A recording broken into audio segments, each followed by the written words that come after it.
आईपा की जो जन जागरूकता है सर, इसको तो मैं पहले अपने तरफ से मैं धन्यवाद देना चाहूँगा। और जो है अपने देश में जो है लॉन्च हुआ है मीडिया, इसके लिए मैं बधाई देता हूँ। उनके सांसद महोदय ने कहा कि शिक्षा जो है आपको प्राइमरी एजुकेशन में जो है अच्छी मिलेगी, लेकिन उसमें हम ऐसा देखते हैं कि कोई भी तब्दीलियाँ नहीं आई है। उसमें अध्यापक इस तरीके के हैं कि जो कि 75% जो है सरकार के कार्यों में जो है लगातार लगी रहती है। बच्चे जो है इधर से उधर प्राइमरी में जो है टहलते रहते हैं, उनका कोई दिशा निर्देश नहीं मिल पाता है उचित ढंग से। भाईजान सवाल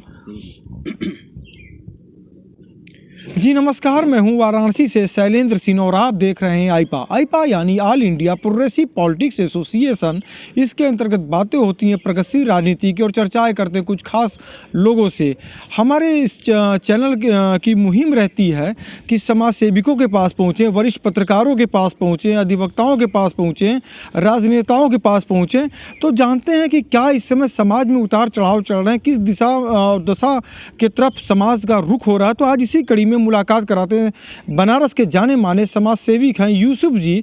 जानते हैं कि क्या स्थितियां हैं। हालांकि शिक्षा के क्षेत्र में इनका बहुत एक भरसक प्रयास रहता है, जागरूक करते हैं लोगों को, गांव-गांव जाकर जागरूक करते हैं। जानते हैं कि क्या हाल है इस समय। स्वागत है यूसुफ जी आपका। जी भाई साहब, आपको भी स्वागत है मीडिया कर्मी की तरफ से।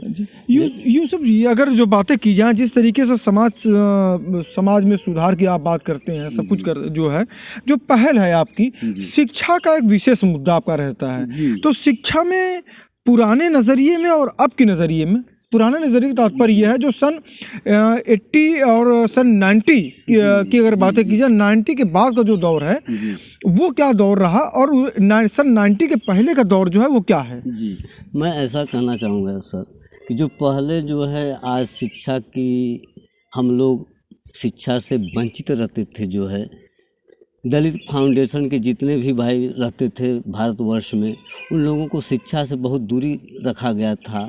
शिक्षा अगर उन लोगों में पूर्ण तौर पे अगर आ जाती, अगर 75% भी आता शिक्षा उन लोगों में, जो जिसको हम लोग दलित फाउंडेशन कहते हैं, या उसमें 25% ही सुधार आता, तो मैं अपने देश का गौरव मानता। उसमें आज भी जो है शिक्षा से वो सब वंचित रह गए हैं।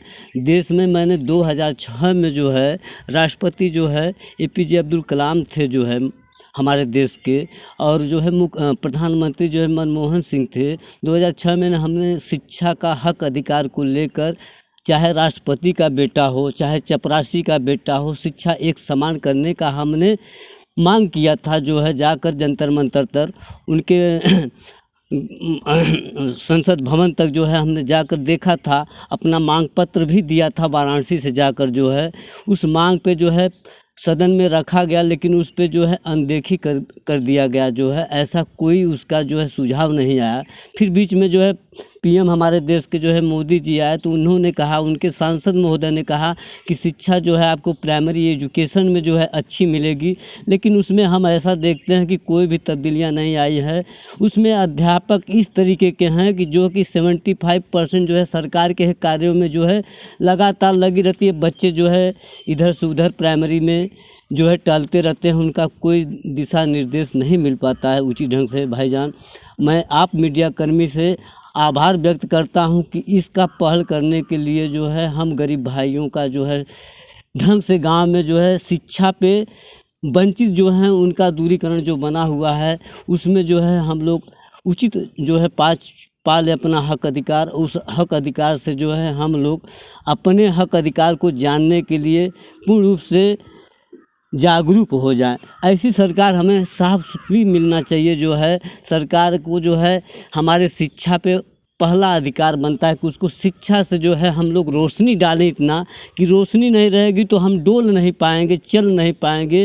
रोशनी मेरी जो है कम कर दी जा रही है। शिक्षा में हम बहुत काफ़ी नौकरियां में जो तरह तरह की शिक्षाएँ चल रही है, इस समय तरह तरह की एजुकेशन देने की बात चल रही है, तरह तरह की एजुकेशन को लेकर बात चल रहा है। बताइए कि सरकार से मैं पूछना चाहूँगा कि कितने जो है वंचित इससे जो है उसमें इस सम्मिलित हुए हैं, उसकी क्या हमको सूची मिल सकती है? जी यूसुफ जी, एक जानकारी हम आपसे लेना चाहेंगे, जी क्योंकि आपने वो दौर भी देखे होंगे, शिक्षा के क्षेत्र की आपने बात की है। जी हमें लगता है कि 50 प्लस आपकी उम्र भी होगी जी इसमें, जी 50 तो है सर। लगभग जो है जी उम्र है। और आपने वो दौर भी देखे होंगे, सन 80 और 90 के बीच के दौर, 70 के दौर आपने देखे होंगे, एजुकेशन के दौर देखे होंगे। जी जो शिक्षा का मंदिर कहा जाता था, विद्यालय, जी वो उस समय जो शिक्षक आते थे पढ़ाने के लिए, जी और आज का हम, हालांकि शिक्षकों के ऊपर उनके टैलेंट पे मैं आरोप नहीं लगा रहा हूँ, मगर जैसे मैं जो बात कर रहा हूँ, जो प्राइमरी पाठशालाओं में जो पढ़े हुए, जो एजुकेशन जो जिन्होंने प्राप्त किया, आज शीर्ष नेतृत्व में पहुँचे, वहाँ के पढ़े हुए जो है राजनेता भी अच्छे बने, जी, जी। और डीएम, कलेक्टर, एसपी, एसएसपी भी बने जाके, और एक अच्छे वैज्ञानिक भी बने।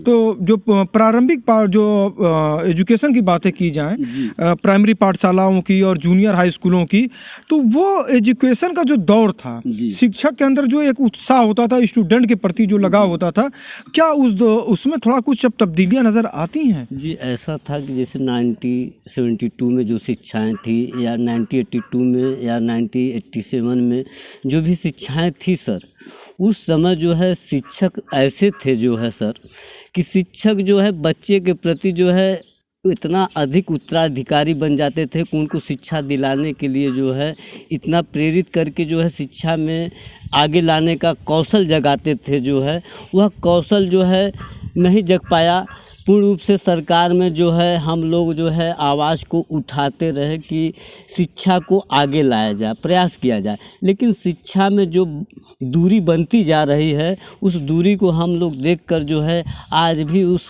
सरकार से या कोई भी सरकार से शर्मसार खाते हैं सर, कि जो है शिक्षा में हमको वंचित किया जा रहा है। शिक्षा हमारी जो है मूलभूत बनती है, देश का जो है गौरवान्वित चीज़ का कहने वाला ये शिक्षा होता है, पूरे विश्व में विख्यात होने वाला है। इससे मेरा भाई, बच्चा, सारे लोग जो है समाज के लिए एक हितकर या एक लाभकारी या वैज्ञानिक या कोई भी समाज में या किसी भी जगह लीडरशिपिंग में या जो है इंजीनियरिंग में किसी भी जगह पे हमारा बच्चा फिट हो सके, क्योंकि शिक्षा वही ले रहा है कि जिसके पास धन है। हम लोग धन से वंचित हैं। इतने कमेटी हैं, 85-15 की नारा लगती है सर, नेता इसी में मस्त हैं, जो कि 15-85 का जो है कोई शिपिंग रोल नहीं है।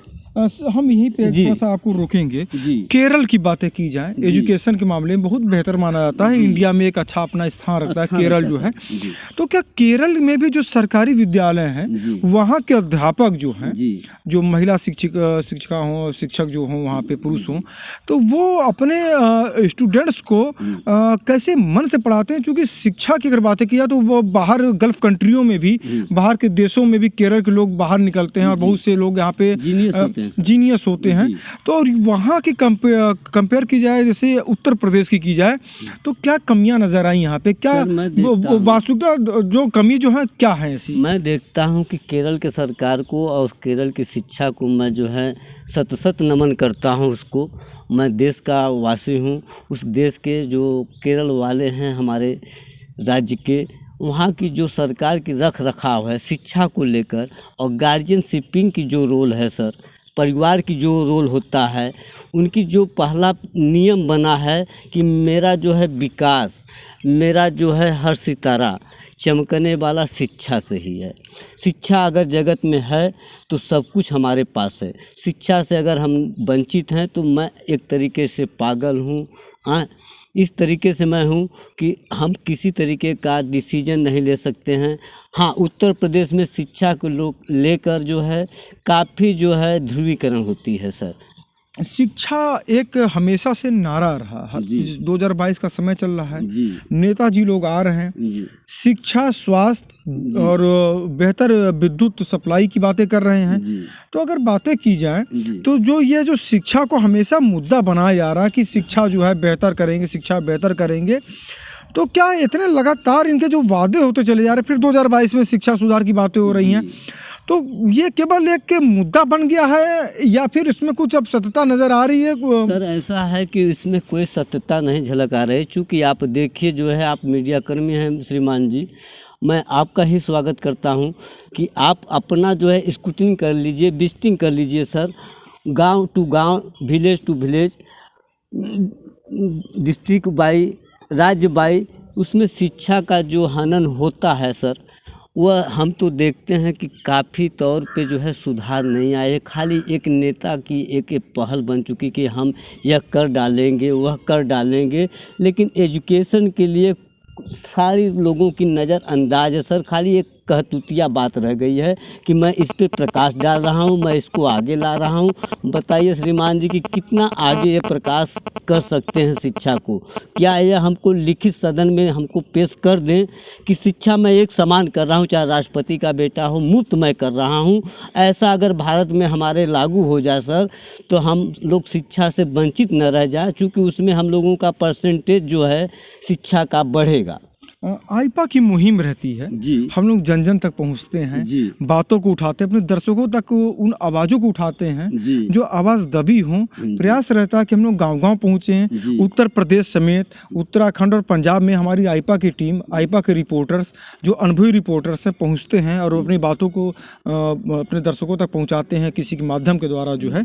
तो आईपा की इस रिपोर्टिंग को आप क्या कहेंगे? आईपा की जो जन जागरूकता है सर, इसको तो मैं पहले अपने तरफ से मैं धन्यवाद देना चाहूँगा। और जो है अपने देश में जो है लॉन्च हुआ है मीडिया, इसके लिए मैं बधाई देता हूँ। और जो गांव की कमियां हैं उसको अगर आप जैसे उत्तराधिकारी कार्यकर्ता बन जाए, जिम्मेदारी के साथ जो है हर गांव में अपना विजिटिंग डोर टू डोर करके जो आपने किया, सराहनीय है आपके लिए। आईपार के भी लिए सराहनीय मैं देता हूं इस मीडिया को। अपने तहे दिल से भारत के लिए भी जय हिंद मैं करता हूं। देखिए, आप थे हमारे साथ समाज सेवी आने चाहिए, जिससे कि एक आम जनमानस का जो लड़का जो है वो बेहतर शिक्षा प्राप्त कर सके, ना कि शिक्षा से वंचित रहे। वाराणसी से शैलेंद्र सिंह, आईपा।